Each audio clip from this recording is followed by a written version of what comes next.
جب ہماری کشتیاں ساحل پر کھڑی رہتی ہیں تو ہمارے چولہے بجھ جاتے ہیں۔ لطیفہ ناصر کہتی ہیں میرے بچے 1 مہینے سے اسکول نہیں گئے اور ہم اب قرضوں پر زندگی گزار رہے ہیں۔ لطیفہ ناصر اور مارا کوآپریٹو سوسائٹی کی رکن ہیں اور ماہی گیر برادری سے تعلق کی بنا پر مستفید ہونے والوں میں بھی شامل ہیں۔ یہ سوسائٹی ایک مقامی غیر سرکاری تنظیم ہے جو ماہی گیروں کی فلاح و بہبود اور معاشی حالات کی بہتری کے لیے کام کرتی ہے۔ لطیفہ ناصر کا خاندان بلوچستان کے ضلع گوادر کے ساحلی شہر اور مارا میں رہتا ہے۔ ان کے شوہر ماہی گیر ہیں اور علاقے کے بیشتر ماہی گیروں کی طرح ان کا بھی روزگار ایران اسرائیل جنگ کے باعث بحران کا شکار ہے۔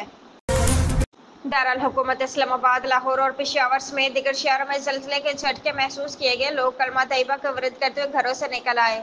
شہر اقتدار اسلام آباد، لاہور سمیت دیگر پنجاب کے مختلف شہروں میں زلزلے کے جھٹکے محسوس کیے گئے ہیں۔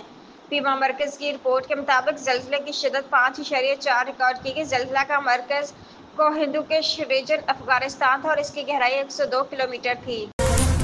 خام تیل کے حصول میں امریکہ سے معاہدے میں پیش رفت ہوئی ہے۔ پاکستان پہلی بار امریکی خام تیل درآمد کرے گا۔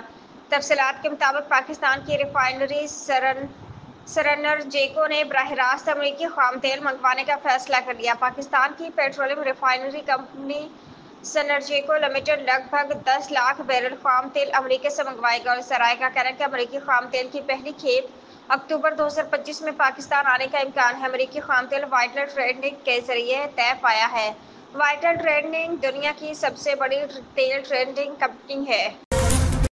ڈیفنس میں نامعلوم مسلح ملزم کی فائرنگ سے سینئر وکیل خواجہ شمس الاسلام جاں بحق جبکہ مقتول کا بیٹا زخمی ہو گیا۔ فائرنگ کا واقعہ فیز 6 میں مسجد کے قریب پیش آیا جہاں مقتول اور بیٹے نے ایک نماز جنازہ میں شرکت کی۔ خواجہ شمس الاسلام اور بیٹے کو زخمی حالت میں ہسپتال منتقل کیا گیا۔ خواجہ شمس الاسلام کی حالت تشویشناک بتائی گئی جبکہ بعد میں وہ جان بر نہ ہو سکے۔ مقتول کا بیٹا ہسپتال میں زیر علاج ہے۔